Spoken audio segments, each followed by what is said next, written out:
is The Brenda Lee Show. The Brenda Lee Show.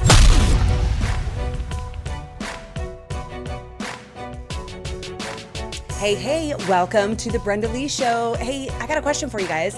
Has anybody been in an argument with someone that has caused you to feel incredibly frustrated with how they've handled it, right? Like, I know I have. There have been so many times where I have been wanting to address something with someone, and when we bring it up, they either perceive it as an attack, they perceive it as an argument, they perceive it as something to be taken personally, right? Instead of just saying, oh, hey, I see this. Okay. So I want to address, especially with all the conflict that we've got going on in the world right now, it seems like everybody is pitted against everybody for everything.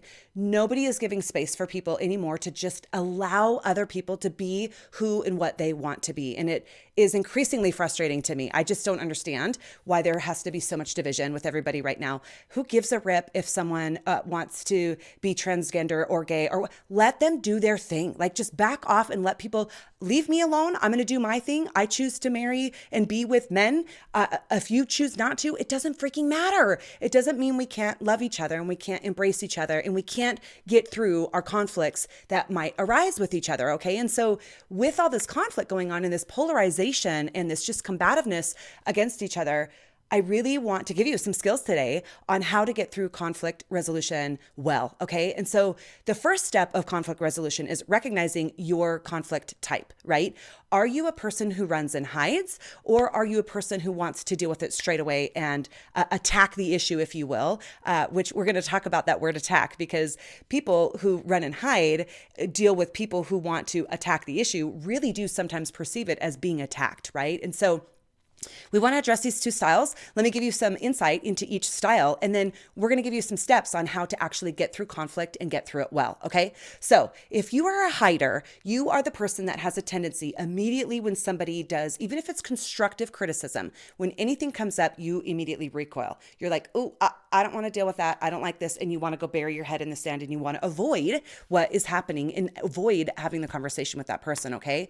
Now, sometimes people do that for a few hours and come around. People who do that for several days, if not weeks, they have a massive issue as far as they're incapable of dealing with their emotions, and they are insecure in such a way, in such a depth, that they can't go hear what someone might have to say about them because they perceive themselves as now super inferior. And that's a massive insecurity, okay? When somebody's doing that for days and weeks on end, it's a massive, massive, massive red flag, okay? When they're doing it for a time period and they're just like, oh, but they come around, that's an okay, normal, healthy way to deal with it. That's their bent. And it's okay that they want to take some time. And I want to give permission right here, right now, for everyone. If you have a conversation with someone and it seems like it's going to go down a road that could lead to conflict, it is absolutely okay to say, hey, I've got a rule in our house. Hey, can we pin this? Can we just pin this right now? Now is not the time. I'm super frustrated already. I don't want to have a conversation when I'm frustrated. So could we pin this to another time where I am more settled and I'm ready to have a conversation? And maybe this person, usually avoidance or people who hide, they need time to process. It's not a negative thing when we say hide or avoid, right? But they just need more time to process what's going on. And they need to let their brain wrap around the axle of what's actually happening and get some understanding so that they can come to the table and have a legitimate conversation, okay? And then you've got people who, like me, where I'm just like, hey, let's address this right now. Let's have the conversation right out of the gate. I want to get to the bottom of it sooner than later. That way we can move on. And so we're not spending bandwidth over the next day or two, depending on when we decide to come back together. And we're going to talk about that in a second too, where we decide to come back together and get to a resolution of this, okay? And so you've got two different people. Now, the challenge is for the hider, the person like me who's like, let's talk about this right now, that feels like an attack to the hider. To this person, the one who, to the person who wants to address this straight away, the attacker will say, and again, these are negative words, but I don't want that. There's nothing wrong with either side, right? Everybody just has their personal bent and their style and the way that they deal with it. So we're not going to use these words as uglies and sling them against people. Where it gets ugly is when too far to the extreme on the attack, when someone triggers way too fast, way too hard, all the time over silly things. That is unhealthy in that regard. They don't have their emotions under check, just like the avoidant who does it for days and weeks on end. They don't have their emotions under check, right? So when you've got two people who these happen to be their styles, and for the sake of the rest of the conversation, we're going to assume that, okay? They happen to be their styles. How do we deal with these people? Whether it be in the workplace, whether it be at home, whether it be in a relationship, whether it be a neighbor, whether it be a friend, whatever it might be, what's the best way to deal with this? Well, if you've got someone who is ready to deal all the time, that person can soften by saying, hey, I'd really like to discuss this sooner than later. Are you up for that conversation right now? And when you ask the question, the other person now feels empowered, like they have a voice in the conversation, that they have a say, and that you're actually going to hear them. Now, when they tell you, you have to listen and you have to respect the boundary now that they're putting down. If they say, I would love to too, and I'm not willing to have this conversation until tomorrow at noon. Now, the key here, I don't know if you guys have noticed, some of you who are astute enough noticed that there's a time limit set to this. Whenever there's a conflict, there always needs to be a time limit that's set. If both parties can't come and have the conversation right now, which is totally okay, if they can't come and do that right now, there always needs to be an agreement between the two people. Okay, I get it, and we will talk about this tomorrow at noon. It sets a time frame. When you set a time frame to it, now the other person, either one, both have a very clear end goal in mind. They know where they're headed. They know they have to come to the table at that point. This person here knows they got to back off until that point. This person here knows they got to ante up by noon tomorrow and be able to have the conversation. Okay. And so whatever they have to do to be able to do that is going to be necessary on both parties' parts to be able to come to the table at noon tomorrow. Okay. That's really, really critical. And it's really important for both parties to honor that. If one party doesn't honor that, you have completely broken trust with the other person. When you have given your word and said, we're going to come back to this and we're going to talk about this tomorrow at noon, and then you don't, you have broken their trust. Okay. So it's really critical when you make an agreement and you set that time that you actually follow through and you come to the table at that time, ready and prepared to have the conversation, not still frustrated, not so angry.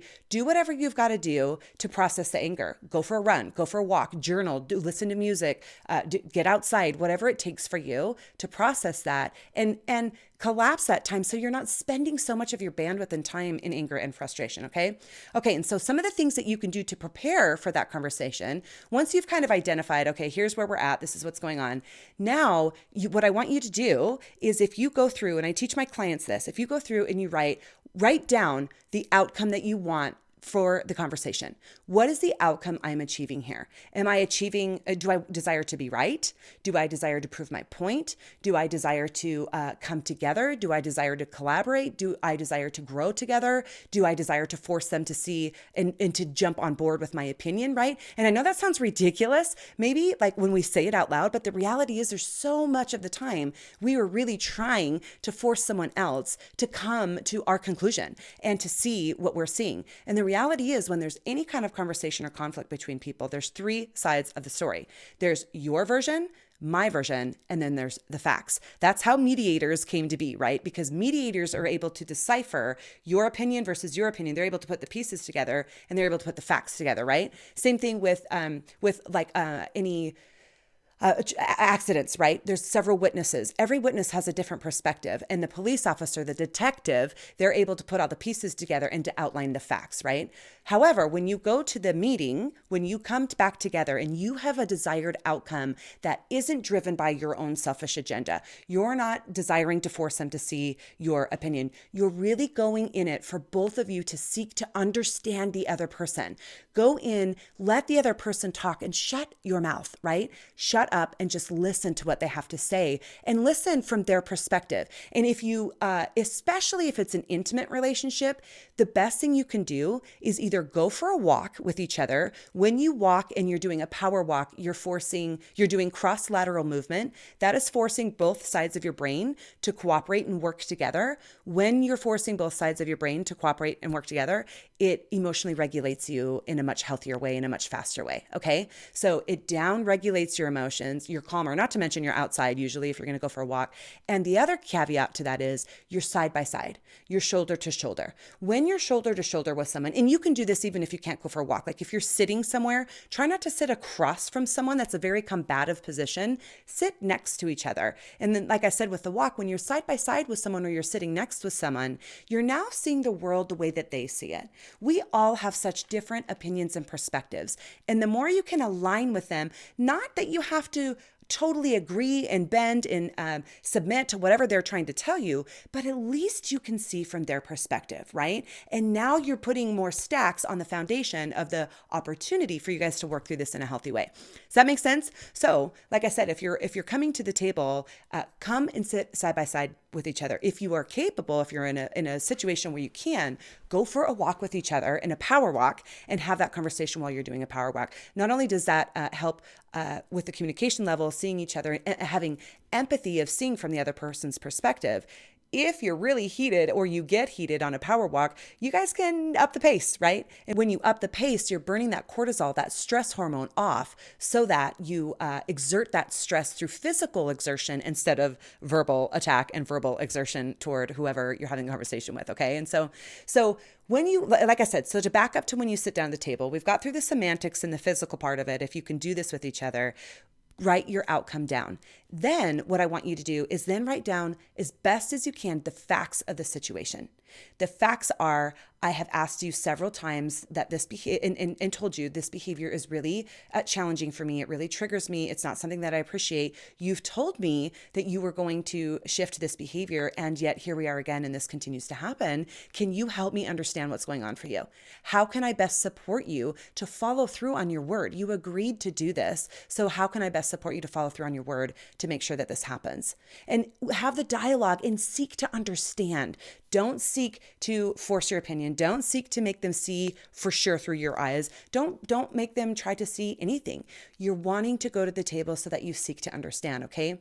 And then at the end of the conversation, you have this conversation. There's all kinds of dialogue that I teach and train when I work with teams, corporate teams especially, where we're teaching them words and language, and we're literally doing this in the room as we're doing team training and coming up with actual real life situations that happen with people. And we put them in the hot seat and we deal with it right then and there, and we teach them to actually utilize these skills that they've learned, okay? Once you've learned these skills in this communication style, now you're able to come to a conclusion. And when you come to that conclusion, or what you perceive to be the conclusion, it's always best to ask the other person, hey, are we complete about this? Is there anything else we need to talk about this? And when we say, are we complete about this? Like the loop is closed. There's no loose ends. There's no other things that the other person wanted to talk about. And now this really requires some confidence and an ability to not let the ego step into play by both parties. Because if someone else brings something up that maybe you don't perceive to be as an issue, you've got to be able to hear them. Instead of saying, I didn't do that, that's not what happened. Hear them and understand. You can say, I certainly did not intend to make you feel that way. How can I say that next time to get the point across in a way that doesn't cause you to feel like you're totally inferior, or you're disrespected, or whatever it might be, right? So having that cap end close conversation of saying, are we complete here, is one of the best ways to make sure that the conversation is closed. And that way, and now what the understanding between both parties needs to be too, when we say, are we complete, we're no longer holding a grudge about what happened here. If you've got a grudge and you are holding a grudge, that is on you. And that's immaturity on your part. If you've been able to have this conversation, right? If you've been able to have completion, you've both forgiven each other, you've sought each other's forgiveness, you've sought each other's understanding, you've been able to see from different perspective. Now you can say, hey, are we complete? Is there anything else? And when that's done, now you guys get to move on. And I always liken, I say this all the time, one of my clients love this. This is one of their favorite things, where we only have so much energy. We've only got like a pizza's worth of energy a day. Like if you think of each day as a pizza, and there's slices of that pizza, how much energy do you want to spend? How many slices of pizza do you want to spend on being angry? How many do you want to spend on being frustrated with someone? How many do you want to spend on dragging this conversation out instead of just addressing it? We avoid conflict so much, and it's just simply not necessary. And the reality is we can't avoid it. You're avoiding having the conversation, yet you've got conflict going on in your pizza, and you're giving away slices of pizza to this conflict mentally and emotionally that you don't even realize, that's now eating up part of your pizza where you could have been putting that toward productive activity. And the other person's doing it too. Even if they're avoidant, they're still doing it too, right? And so the reality is when you come to the table, you decide, hey, we're going to close the gap on this pizza. We're going to take our energy back. and we're going to get fully complete so that I have all this bandwidth back available to me to go do my job, to go be the best boss that I can be, to go be the best mom that I can be the best friend I can be, neighbor, whatever it might be, right? Okay, so there's my insight on conflict. Like I said, I know we're dealing with so much conflict in the world, and I really just would love to see people give more grace to each other, give more kindness toward each other, and just seek to understand where the other person is coming from. We aren't always right.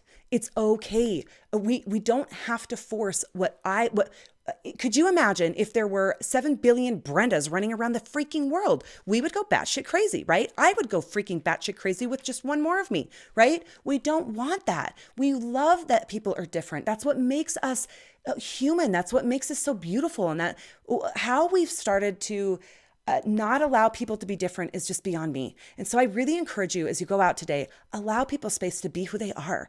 Allow them space to be where they are on their journey. If they're not where you expect them to be emotionally, leadership-wise, whatever, just give them grace and say, you know, that's where they're at today. How can I support them and help them grow into that space without being condescending, without putting them down, and without discouraging their growth, right? So with that said, if this resonates with you, or you know what, listen, like if this is something where you're like, holy crap, I've got this issue with this person, I want to talk to him, I don't know how to do it, send him this podcast. Say, hey, listen, please don't take offense to this, but I just heard this. We've got a thing going on. I'd love to talk to you about this. Would you be willing to watch this before we have this conversation and follow these steps and go through it, right?